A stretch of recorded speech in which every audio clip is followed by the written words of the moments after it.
Welcome.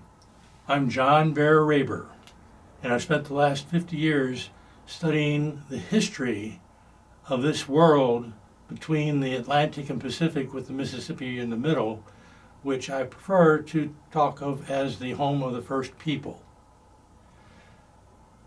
History has been rather interesting in the fact that you so often hear things from historians that are based on conjecture and opinion, but haven't really been processed completely, where they don't actually consider whether or not the people had the ability, or if they had the opportunity, or if they had a reason or purpose for doing that to justify their decisions. And too often, when historians can't figure out a true answer, they just say it must be religious, and that gives them an out. I've looked at it without that as an overlay. And I'd like to share some of my findings of history with you for you to have a chance to consider another option, sort of a first person's point of view of history. Where did people come from? Humans.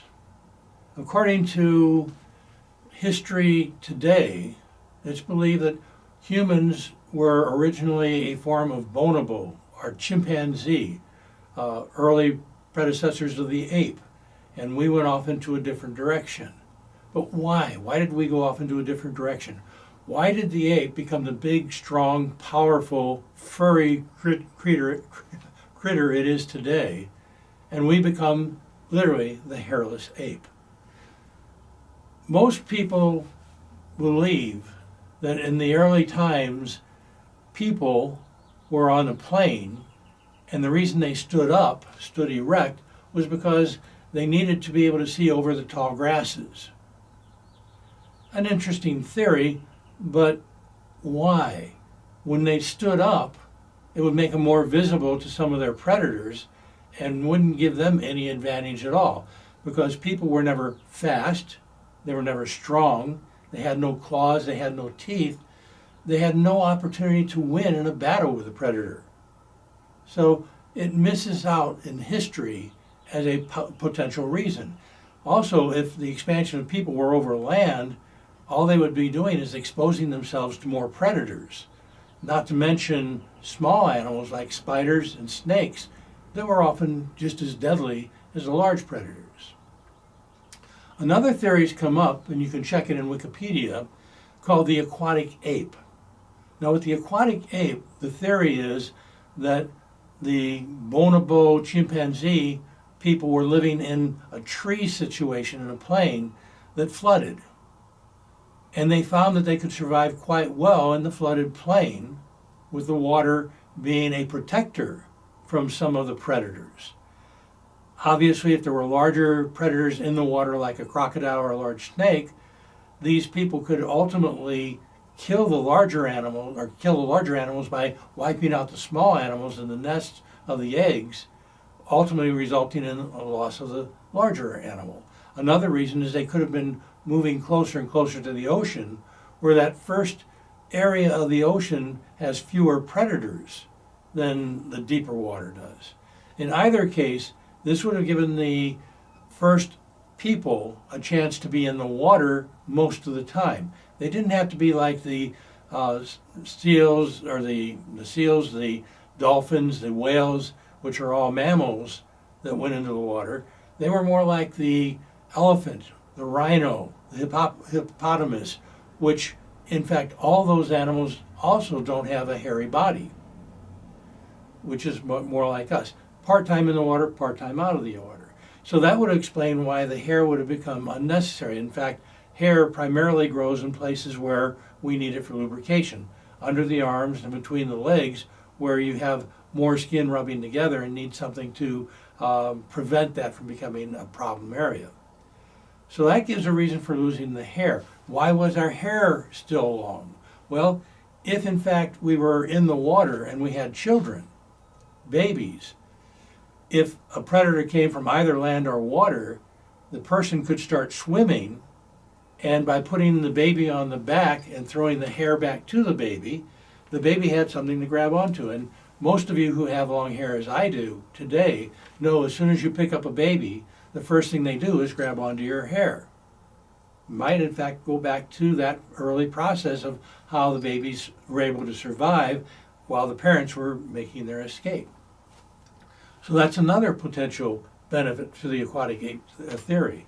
In the water, when the persons got out into the water, it was beneficial for them to be more upright because they could go deeper into the water than the four-legged animals. So if a saber-toothed tiger or a lion came into the water to chase the people could go out to a point where they were still able to stand on their bottom, where the lions and the saber-toothed tigers were actually already swimming, and then with just a stick, they could drown the predator and be able to survive and even conquer the predator, where the predator became our meat rather than we became their meat. So with the water's buoyancy, changing our bone structure from walking on all fours to walking upright was a natural progression that was beneficial. There was a reason for it. You can't say standing up to look over the tall grass is a reason for standing up in the plains. So we have a whole series of reasons why the aquatic ape was a good theory. Also, the primary food source for an aquatic ape living along the shores, especially along the ocean shores, would be the eating of the shell food, the mussels and the clams. These are high in omega-3s, which are something that helps develop the brain, which would also explain then why the human brain became larger at a same period of time than the gorilla or the chimpanzee brain. So that brings on the next element of the abilities. Surviving might have been on rocks out in the water that were safe from both the fish and from the ground animals, or it could have been caves on the cliffs where it was hard to get down to the water's edge for the predators on the land, and once again out of reach of the predators in the water. In the caves, as the caves were forming, rocks would fall that were sharp-edged, and they would soon find that they could use that sharp-edged rock that was formed naturally as a means to break and cut open the mussels and the clams. Once again, explaining a lot of the shell mounds you see around. But then that started teaching them to work with tools, and ultimately began to help them work with complex tools. Instead of just a sharpened edge stone, taking that sharpened edge stone and tying it to a stick and being able to use it as an axe or a digging tool. So this would progress humans in a way that allowed them to survive in a world that, if they were still in the open fields, the roughly 6 years from the time a child is born until they can actually be functional by themselves without having to be protected by the others would just be impossible. Lions and tigers and bears would decimate the human population before it could even become a population. So the idea of the aquatic ape has a lot of benefit to that. Also, the migration of man is important in that.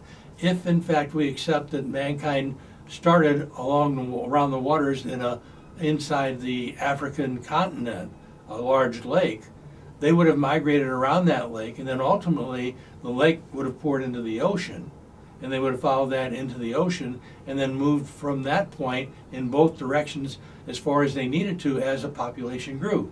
And as it grew more and more, they would have moved further and further up the coast of Africa, into the Red Sea, into the Mediterranean, around through the Arabian Peninsula, into India, into China, and ultimately from China they could have moved into Australia and across the Aleutian Islands into the Northern Americas and followed that on down to Central and South America.